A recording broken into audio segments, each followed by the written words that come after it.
Muy bien, gente, ¿cómo estáis todos? Una vez más aquí en el canal de AlphaMind y seguimos con más tipo de vídeos un poco más espirituales, un poco más, digamos, en el mundo alterno, y vamos a lo que sería los límites de la realidad. Hablamos de la gente de las sombras, sueños sombríos y también pues turistas interconectados en diferentes mundos paralelos. Esto es un tema muy interesante.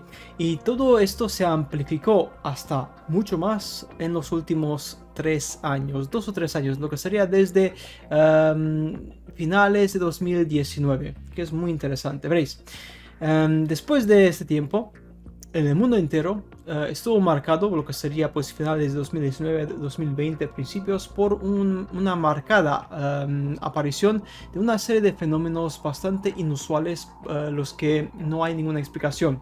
¿Qué fenómenos? Me preguntaréis. Muy simple. Algunas personas comenzaron a ver algunos sueños extraños y brillantes que nunca antes habían visto. Otros comenzaron a quejarse de pérdida de memoria.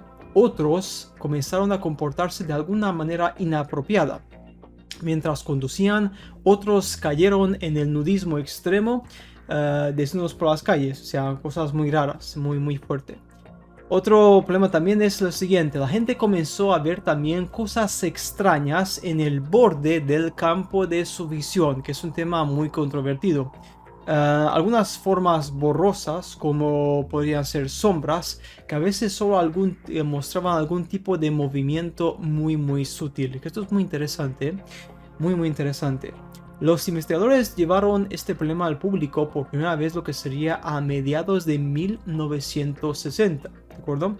Varios hippies, amantes de la expansión de la conciencia, básicamente con los psicotrópicos, escribieron mucho sobre este tema. Mucho, muchísimo. Hay una novela de Colin Wilson sobre este tema, The Mind Parasites, o sea, lo que serían los parásitos de la conciencia, que es un tema muy interesante. Este es un libro sobre un científico, un arqueólogo, que descubrió que la mente de todas las personas de la Tierra es algo unificada y que algunas entidades posiblemente hostiles, parasitarias, se alimentan de la energía y de la ira y el odio del ser humano, y por eso provocan guerras, revoluciones y otro tipo de desastres en la población. Muy interesante. También escribió mucho sobre lo que sería el problema de la visión periférica, que realmente, según este hombre, existe. Muy interesante. En personas de un nivel medio de percepción, de acuerdo, la visión periférica comienza a funcionar solo después de pastillas fuertes. Pero los sensibles, gente que es mucho más sensible, las ven de vez en cuando sin ningún tipo de, digamos, medicamento para incrementar su percepción. Escribe lo siguiente sobre este fenómeno de la vista periférica, que es un tema muy interesante. ¿Qué son las personas de la sombra? Al principio solo aparecen por el rabillo del ojo, muy poco, y desaparecen furtivamente de la vista cuando te das la vuelta para mirarlos directamente, pero ahora ya no lo están haciendo. ¿De verdad las viste? Pregunta. Sacudiendo la imagen de tu cabeza, asumes que se trata de alguna anomalía peculiar de tu vista. Sin embargo, aún persiste la sensación de que alguien continúa observándote de una forma muy sutil. Durante semanas, meses o años, los rápidos movimientos oscuros en su visión periférica se descartan hasta que finalmente suceden sin previo aviso. Claro está. Ves la sombra directamente frente tuya, cara a cara, más negra que el negro, más oscuro que la oscuridad, como un vacío que se ha abierto un agujero en el tejido oscuro de la noche misma. A veces aparece como la mera silueta de una persona, generalmente masculina, pero generalmente desprovista de cualquier otra característica de género. Sin embargo, de ninguna manera la descripción termina allí. Hay seres de sombra con sombrero. Sombrero muy interesante, ¿no? Sombras, encapuchados, encapuchadas y tipos sólidos o tenues ahumados. Algunos se ven solo de cintura para arriba. Otros claramente tienen piernas y se ven huyendo de sus observadores. Muy interesante. Se lanzan a las esquinas, a través de las paredes, dentro de los armarios o detrás de televisores, arbustos y también edificios, como si quieren evitar que te des cuenta de que están allí, ¿no? A veces simplemente se desvanecen en la oscuridad, en rincones de la noche. Falta en la descripción de un denominador común que unifique los muchos tipos diferentes de personas en la sombra que ingresan a nuestro mundo, excepto que son intensamente oscuros. Incluso entonces hay excepciones.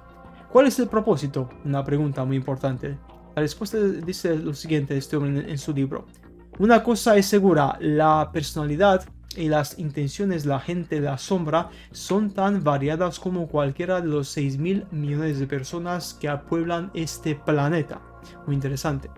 Mientras que varios testigos creen que las personas de la sombra actúan como guardianes benévolos que nos observan y nos guían, muchos testigos no tienen dudas sobre el maligno potencial desgarrador de estos seres. También, originalmente creían que las personas de la sombra eran fantasmas, pero las historias recibidas, leídas, compiladas y cargadas son más convincentes de que las sombras son un tipo de seres interdimensionales de los cuales fantasma es solo una subcategoría. Muy interesante. Uno solo puede esperar que una investigación seria en este género o psicólogo brinde una comprensión más clara de la naturaleza y composición de estas personas oscuras. Ese día aún no ha llegado. Pero lo más extraño es de que recientemente, durante el curso de la pandemia, lo que sería 2020-2022, las personas insensibles también adquirieron las habilidades de los sensibles, o la línea entre los mundos se desplazó de una forma muy interesante. Como resultado, la cual incluso las personas que estaban lejos de todo esto se volvieron mucho menos psíquicas, más o menos psíquicas, ¿no? De allí la gran cantidad de nuevos informes de avistamientos de personas en la sombra. Y es para flipar, porque es que literalmente en los últimos 2 años, la cantidad de reportes, informes y testigos y gente que habla sobre esto aumentó a una cantidad tremenda, para flipar. O sea que algo pasó, algo la gente está viendo. Y también he visto vídeos en YouTube que no puedo ponerlos, como digo siempre, por motivos de copyright. No quiero que me borren el vídeo por una empresa que compró ese vídeo viral. Pero hay vídeos virales de gente que simplemente están como que en el supermercado descansando tranquilamente y de repente miran para atrás y como que están viendo algo y se asustan y salen corriendo. Y esto lo he visto en varios vídeos virales en diferentes plataformas, ¿de acuerdo? Es un hecho, eso es muy fuerte. También otra cosa muy interesante, la abundancia de los fenómenos atmosféricos. Como siempre es el caso, los fenómenos en la Tierra coinciden cronológicamente con la observación masiva de platillos o esferas o objetos voladores en el cielo. Esto fue lo que sería costumbre desde la Edad Media, desde hace cientos de años. Básicamente, los artistas celebraron todo tipo de batallas, coronaciones, dibujando extraños objetos voladores en el cielo. Y esto hizo un vídeo sobre las pinturas medievales donde aparecen objetos en el cielo que son muy extraños, muy sospechosos, como si realmente esta gente sabía de estos visitantes. Estos objetos parecían platillos, a veces incluso había algunos astronautas sentados dentro de ese objeto volador, que es muy interesante. Claro está. Ahora bien, el problema es el siguiente, obviamente, todas las redes sociales están llenas de avistamientos de ovnis, incluso los pilotos de líneas aéreas están quejándose a los despachadores de que de alguna manera hay demasiadas luces en el cielo, para flipar. ¿Qué más? Pues muy simple, esto es un tema muy interesante, o sea que literalmente tenemos 2 problemas muy importantes. El primer problema es de que realmente existen avistamientos de seres de sombras y de que en los últimos 3 años, 2 años y pico, digamos las experiencias de la gente son mucho más intensas, como si la gente por algún motivo extraño hemos incrementado nuestra sensibilidad y podemos observar cosas que simplemente antes no podíamos. Muy interesante. Yo creo que en este vídeo en los comentarios me dejéis comentarios por si teníais vosotros mismos este tipo de experiencias. Déjame saber, poner un comentario, los leeré los que pueda básicamente. Y déjame saber, vosotros algunos o familiares, amigos, el que sea, habéis tenido algún tipo de experiencia muy interesante donde sentíais una presencia y al mover así la cabeza o girar los ojos, de repente esa sombra, ese tipo de mancha desaparece de repente en tu visión periférica. Es un tema muy interesante y también pues muy curioso. Y bien, pues como siempre digo, nada más, nos veremos en los siguientes programas de Alpha Mind. Hasta pronto.